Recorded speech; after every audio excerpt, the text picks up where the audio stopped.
Because now we have Fred joining us. So let's talk. What do you want? What's top of mind for you, Fred? Top of mind for me, how does models sound? I was going to talk to you a little about what the models are saying to us these days. If you're interested, would you like to take a look? Yes. Okay, so let me see if I can find some things that might be of interest here. This so on March 23rd, I wrote an article and I estimated how many people were going to die as a result of COVID by September 1st in the United States. And my estimate at the time was 145 to 180,000 people. And as you know, scary. Yeah, on September 1st, we actually had 184,800 or so. Pretty good model. So I think the models are reasonably accurate, and some people were slightly better, some were worse. But you know, the point is, I guess we really can model some of this stuff based on what we know about the virus and about what we know about our behaviors. And so I projected that model. And I also attached that to unemployment and economic models. And I guessed that this is on March 23rd, that and then I gave a presentation on April 5th to you the first time and talked a little about this. And I guess that our unemployment drop was going to be 26%. And the actual number, and that was based on U6 numbers, the actual joblessness hit 22.5, a little bit more. So, reasonably close there as well. I thought the required stimulus is going to be 4.2 trillion and 1.2, and I'm sorry, $1 trillion in Federal Reserve. The actual was about 3.7 trillion. And people, I think that if Congress had a chance, they'd certainly give us the extra $500 billion. I'm sorry, 500 billion, and bring us up to the 4.2 that I'd estimated. The Fed really outdid itself and did extremely well, and actually put $3 trillion into the market space. So that was something I underestimated significantly. I just didn't think they could act that fast based on what they'd done with the TARP program. And then I thought that the total net economic damage was going to be about 2.5 trillion contraction in GDP. The actual number was 2.45.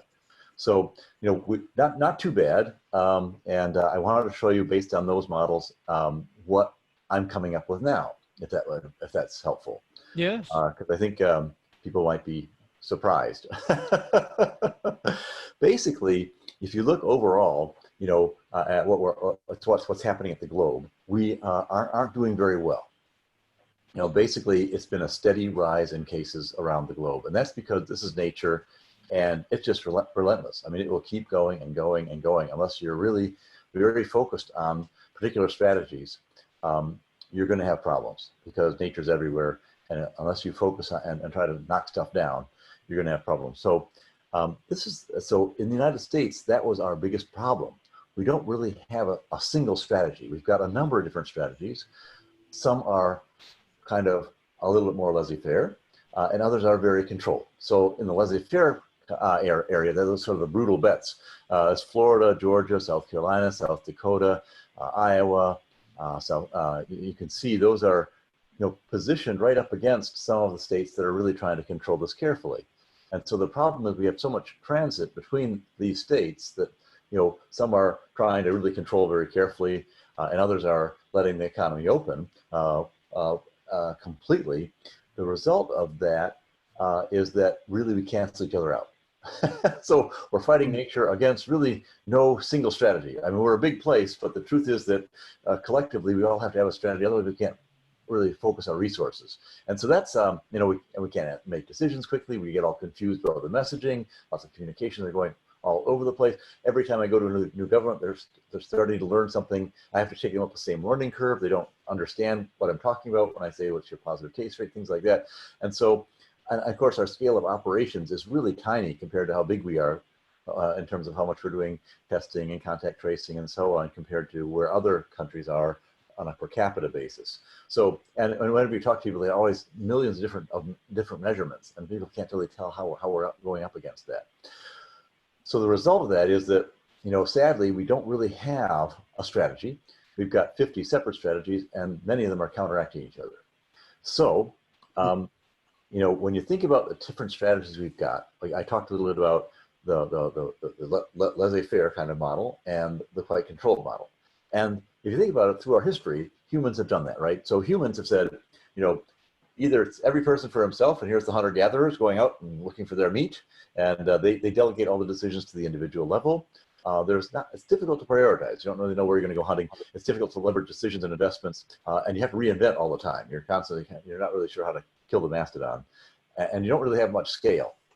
So the other, and there we've seen that countries that are trying to go like that at this virus, basically what's happening is you're just going up a steady curve, not really controlling it well. Then there's sort of the agrarian model where everyone gets together, they pitch in, they decide on a strategy, they combat and kind of control in a micro area what's going on with nature.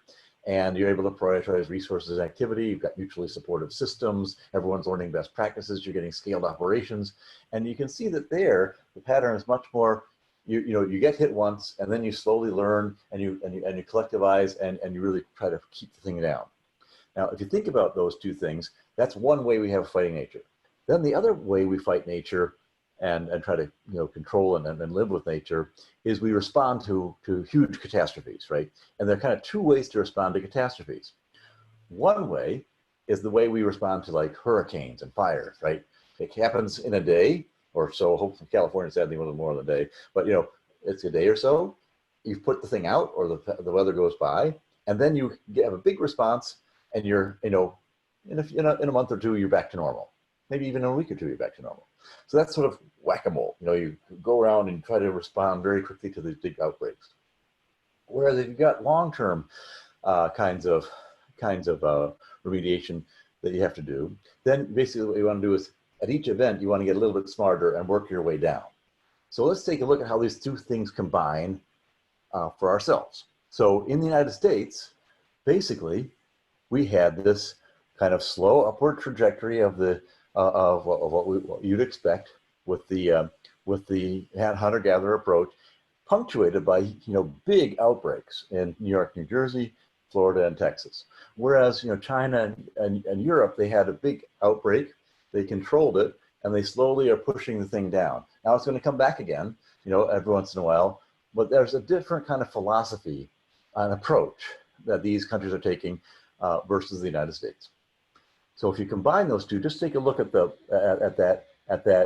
upper model. Here is what, and so here's what happens when you combine the two, right? You get that line. So just keep your eye on that upper model, and here's what actually happened with cases in the United States. Interestingly, that red line is what happened with the United States, right?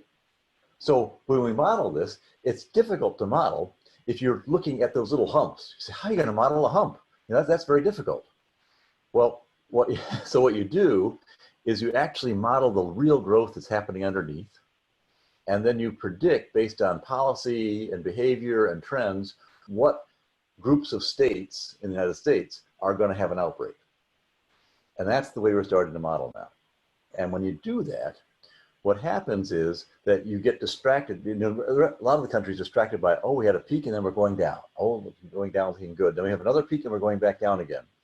And these peaks are actually kind of, for us modelers, are a little bit of a distraction. What's really happening is this real growth line in black underneath at all. And the result of not really focusing on that real growth line means we could have trouble, because we talked about exponential growth. And things go slow like that black line is doing, and all of a sudden, once they hit a certain level, they start to exponentially grow. So here's what's happening with deaths. And you can see the same thing. We had a peak and then came down, and a peak and then came down. But notice that each time we come down, when we go to the bottom, we were kind of down at 240 deaths a day at our absolute minimum, averaging around 500 on the 7-day average.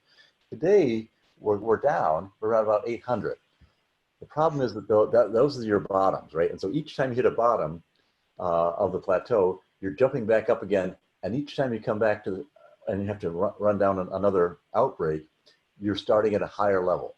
So each time we start at a higher and higher and higher level. So that gives you a chance for outbreaking. So here is what the projections could be, right? They could just flatten out at around 1,000 cases a day for the rest of the year. They could decline to the same level they did before at 500 a day, right? That's sort of this other, if you look at where we were in June, July, that's sort of the end of the decline. Or we could be like Europe and China, and maybe the whole thing will just die out in October. So if you had to guess among, if you had to guess, what do you think? Which one do you think you guys like better? I wouldn't say like, but I'm thinking the top line of 1,000 a day is probably realistic considering what's going on right now. That's right. We're at sort of a pretty steady state. Unfortunately, when you do the models, it looks like this. Oops. Oh, And the reason for that is because remember that big black line I was talking about that's underneath this whole thing that's really just driving the true COVID growth? That line keeps going and it hits exponential growth starting around the middle of October.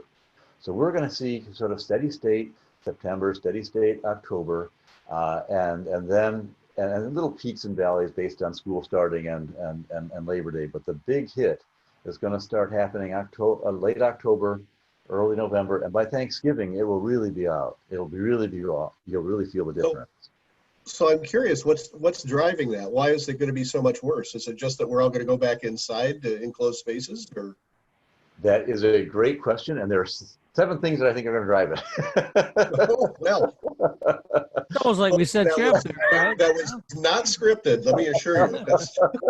The 7 things are that we really don't have any underlying viral control. Sadly, that black line that's keep going up, like the rest of the world keeps going up, and now we know when that exponential growth is going to start to hit, and so because we're not really in control, it starts to hit November. Second thing, of course, we move inside. As you pointed out, people aren't, so in the South, when people moved inside due to air conditioning and heat, the same thing's going to happen to us up here, where we're going to move inside as a result of cold. And we're going to have the holidays, Thanksgiving and Christmas, lots of travel, lots of people getting together. And so it's sort of a perfect storm. New Year's Eve, all that stuff. Exactly. Right? Yeah. I'm looking forward to it already. And of course, there's another big issue. I don't go out on New Year's Eve anyway because it's the amateur night. So it's now I've really got a reason to stay home. Geez. Yeah, this really, you don't want to go to Times Square and celebrate with a lot of New Yorkers. That probably isn't the right thing. Especially people who are flying in from all over the world. They don't want to do that. That's not a good outcome. Although it's outside, so maybe it's going to, don't go inside anything. The politics are also challenging. If Trump leads the election, and I've modeled this as well, I think it's going to be an extremely close election. It doesn't really matter who wins that much, because during this period, what's going to happen kind of November through December is, Donald Trump would legitimately say, hey, I've got a mandate, so we're going to continue to open, and things are going to be that way. Or if Biden wins, then it'll be a lame duck, and everyone will say, we better wait till the new president comes on. So whatever happens during this huge period of exponential growth, chances are we're not going to be doing much about it. Of course, we have the flu season that's going to be taking off at the same time. And the problem with the flu season, it puts a lot of people in the hospital, and it's about 200,000 a year. A month. So you have 200,000 extra flu people hitting the flu victims hitting the hospitals. And as I said, the big change in death occurs when you have overload, when hospitals start to back up the ambulances, and you got to have freezer trucks and so on. That's not a good sign. That's going to happen likely, November, December. I mean, the freezer trucks. We continue. We're going to be continued rationing of the PPE and testing. We don't see enough of that coming out in the next 2 months. Unfortunately, everyone's getting excited about the vaccine, and unfortunately, no one will get. There'll be very few people actually vaccinated with the vaccine until probably the middle of next year. Even if we get it out, November-ish, we still have to scale it up. And I am working with one of the companies who's doing the scale up, and it's challenging. We got a long way to go, and so that's actually my numbers are slightly more optimistic than most. Most people are in around a little over 400,000 deaths by December 31st, and I am at a little over 300,000 deaths. And, my range is between 265 and about 400. That's like the total deaths for the American forces in World War II is 400,000. So, and some people are getting, yeah. And, some people are getting up to 7,000 deaths a day. That is a battle of Gettysburg every day. I'm not there yet, but, they could be right. They're certainly within the margin of error of confidence interval this far out in December. Without getting too political, Yeah, if we I'm had not, as you know. if we had done more of the European lockdown and everybody wearing masks, kind of instead of having 50 responses, had one federal response, how much do you think this would have changed? Well, it turns out that the big issue isn't so much. Well, eventually it became how much we actually did the control. If we were at the European level of control, we would save 100,000 lives between now and December, according to my model. Wow. About 100,000 lives. Hmm. Now, the big issue with the death rate, unfortunately, wasn't the strategy. It was actually how fast we reacted. If we'd reacted just a little bit faster, we would have nipped the virus a little bit more in the bud. But unfortunately, in that period in February, when we really should have been testing a lot more, we had some issues with the CDC, who was trying to put out its own test, rejected the WHO test, and then turned out the test was contaminated. So we lost a whole month of contamination, and we had to rely on what they call the ILI database. The ILI database is the influenza-like illnesses, and CDC was adamant about the fact that this is a flu-like virus, and we're not detecting any spread of flu-like diseases. Unfortunately, it doesn't spread like the flu. It spreads a super spread. There's a whole bunch of differences between the flu and the COVID, and so they tremendously underestimated how bad the situation was. And so, when you look at the whole thing, right now it's coming out that President Trump knew quite a bit on February 7th. The truth is that a lot of his experts were saying, it's not spreading like you think. It's probably going to be okay. I give him a little bit of a break versus what you're hearing a lot on the news, because I was part of that. I was really upset about this, and that's when I started really working on this. Is February 15th. On February 7th, they announced we're going to have the CDC announced we're going to have the test available. February 15th, there was no test being sent out, and everybody was kind of panicking, wondering what was going on. And the CDC became very quiet, and then claimed that we weren't having the spread that we thought we were, and that was incorrect. That was just and that really, I think, when we look back on this, that's going to be a huge factor. Not so much. Yes, now it is that we're not responding as well with behavioral change as we need to with non-pharmaceutical intervention, but back at that time when we really had a chance to kill it early, we had the wrong information, and that was disappointing. So that's so basically the forecast on the biological side is it's going to be not such a great winter, and so do the stuff you want to do now when it's nice out. You can do things outside, because if you wait till November, you're going to be there's a good chance you'll be out of luck. So right.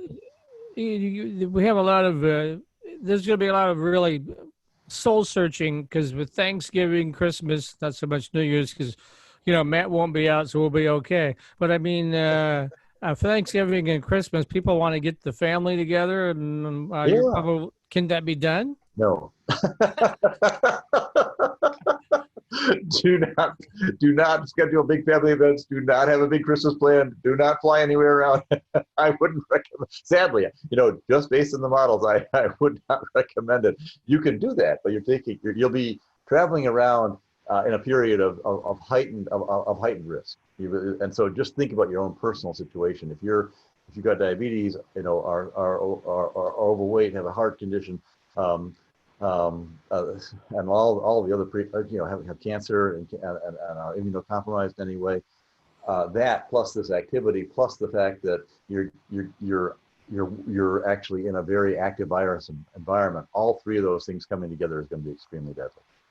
Now you could, it'll ruin my model, but please, I'd much rather have my model be wrong and people, the number of deaths down than I'm right. But because it's natural for us all to get together, right? And Thanksgiving, my wife and I have 30, 40 people coming from all over the world to visit on Thanksgiving.